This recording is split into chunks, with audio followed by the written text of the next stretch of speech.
You might find no matter how many good things happen throughout your day, negative events will always linger throughout your mind, regardless of whatever else good may come. And this is due to something known as negativity bias. You see, our brains are not designed to just make us happy. It's actually designed for survival.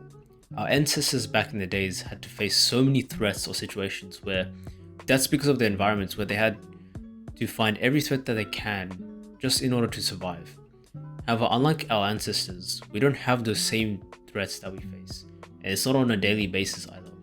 Yet the survival mechanism in our brain has not changed, that it actively tries to scan and find potential threats.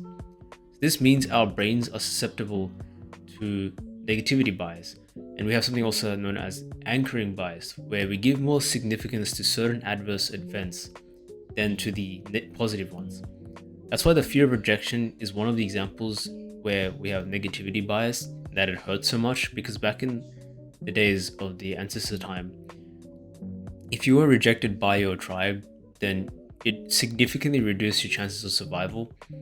Whereas if you're actually rejected these days, it has little to literally no long-term consequences to our survival. However, you may feel the emotional pain because of what your mind creates especially, and it actually ends up dramatizing and magnifying this pain tenfold. So it's important that you separate actually the real threats from the imaginary ones. Otherwise, you will always experience unnecessary pain and worry that you will have negativity impact your mind and your entire life. Like, for example, when you think about failing a test, especially during the end of high school, you might think it might dictate the entirety of your life. But the truth is, it doesn't. It only affects a certain time of your life, but you'll still overcome and you'll find a path regardless of whatever the outcome may be. So to overcome this, you have to actually reprogram your mind. And the first step is to build awareness of your thoughts, and you must start to realize that if you continue operating and thinking this way, then you'll actually become eventually the manifestation of it.